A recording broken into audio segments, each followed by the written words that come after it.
Assalamualaikum warahmatullahi wabarakatuh. Ini ada peristiwa yang sangat penting malam ini 20 Maret. Respon dari Anies Baswedan dan Caimin terhadap hasil perhitungan KPU. Ya. Dan kita lihat ya, pikiran-pikiran dari Amin, terutama Anies Baswedan, tampaknya sudah disiapkan sebelum pemilihan.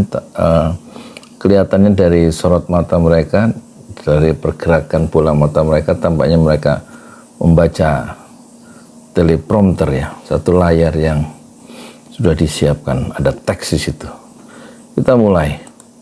Saudara sekalian, kepemimpinan yang lahir dari proses yang ternodai dengan penyimpangan, dengan kecurangan, akan menghasilkan rejim yang outputnya nanti, keluarannya nanti adalah kebijakan. Dia mulai bicara satu kosakata yang sedang ramai saat itu, yaitu kecurangan ya. Proses yang dinodai oleh kecurangan itu menghasilkan kebijakan yang tentu bermasalah ya. Kita lihat.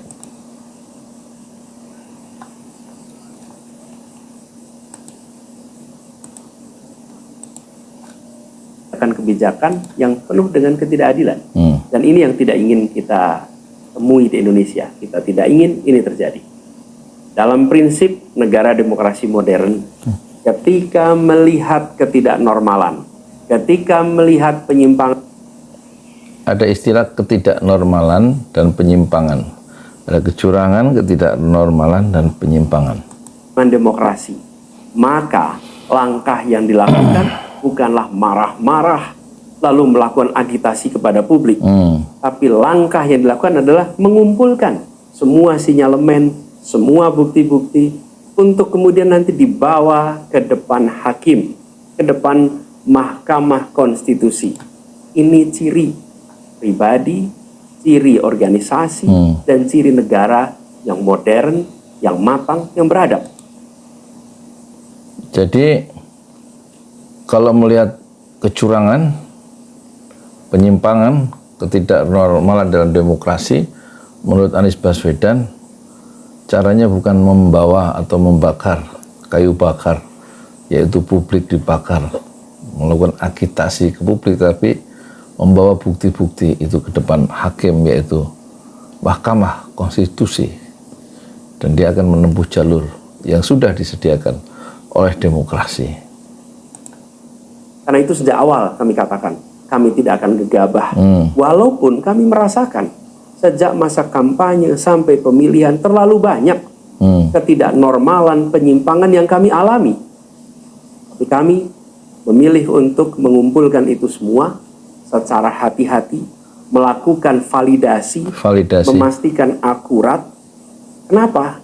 Karena kita ingin negeri ini, negara tercinta kita ini terus maju, makin matang dalam berdemokrasi, makin matang dalam bernegara.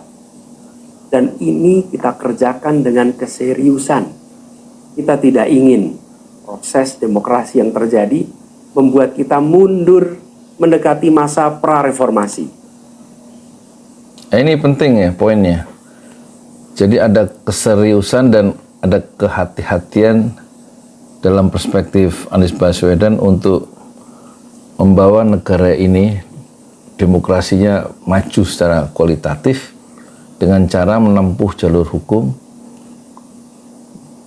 berbasiskan ya bukti-bukti yang sudah divalidasi. Kalau memang proses-proses pemilunya itu sebelumnya ada kecurangan dan ketidaknormalan, karena itu tidak bisa dibiarkan. Dan cara pembiarannya, cara melawannya adalah dengan cara melalui Mahkamah Konstitusi dan bukan melalui parlemen jalanan.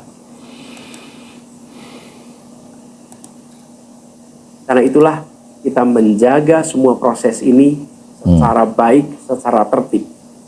Walaupun itu semua kita lakukan, akan ada saja yang berusaha merendahkan usaha konstitusional ini. Ada saja yang nanti akan mendegradasi usaha konstitusional ini. Seakan ini adalah sikap penyangkalan dan tidak mau menerima kekalahan. Izinkan kami tegaskan di sini. Kami tidak ingin membiarkan penyimpangan atas demokrasi itu berlalu tak ditantang. Nah, ini poin. Jadi jalur ke Mahkamah Konstitusi bukan satu upaya atau satu cara untuk menyangkal sebuah kekalahan, tapi dia ingin, Anies dan Amin ingin kecurangan itu harus di-challenge ya, tidak dibiarkan berlalu, dan harus menjadi catatan sejarah supaya tidak terulang lagi, kira-kira begitu. Kalau lihat video-video sebelumnya ya. Kami tidak ingin penyimpangan itu berlalu tanpa catatan. Kami tidak ingin ini menjadi presiden yang buruk bagi generasi-generasi yang akan datang. Biarlah cukup berhenti sampai di sini. Jangan ada pembiaran. Bila penyimpangan, pelanggaran dibiarkan, dia menjadi kebiasaan. Bila kebiasaan dibiarkan, dia menjadi budaya. Kita tidak ingin budaya demokrasi kita penuh dengan ketidaknormalan. Kita ingin mengembalikan demokrasi kita menjadi demokrasi yang penuh dengan kewarasan. Demokrasi yang mengedepankan adab.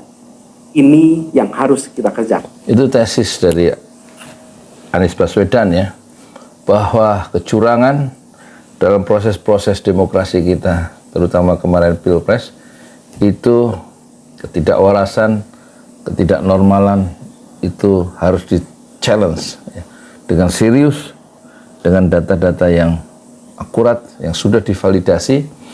Untuk apa? Supaya proses yang buruk dalam demokrasi hari ini cukup berhenti di sini. Cukup berhenti di sini dan tidak diteruskan untuk proses demokrasi berbangsa kita ke depannya. Cukup kejahatan itu berhenti di sini dengan cara serius ya, men-challenge, mempersoalkan segala ketidakwarasan, ketidaknormalan, dan ketidakadilan yang sudah disaksikan bersama-sama oleh seluruh rakyat Indonesia. Itu poin ya, poin. Jadi bukan ke Mahkamah Konstitusi adalah untuk mempertegas posisi politik, posisi moral, dan posisi etik dari orang-orang yang masih waras bahwa negeri ini harus diurus dengan cara yang penuh dengan etika supaya muncul cara berdemokrasi yang lebih beradab. Assalamualaikum warahmatullahi wabarakatuh.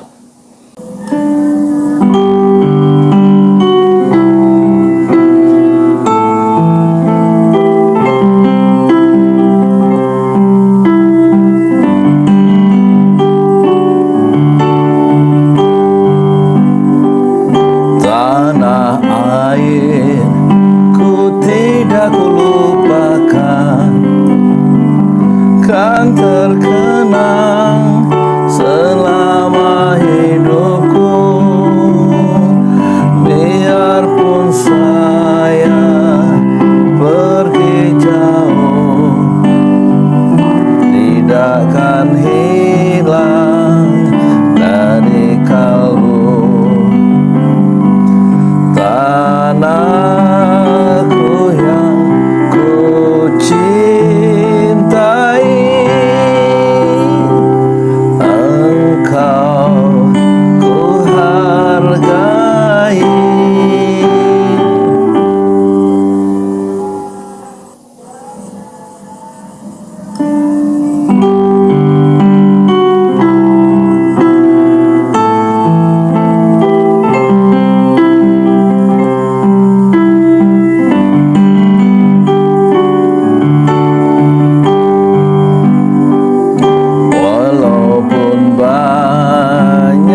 di jalan Allah.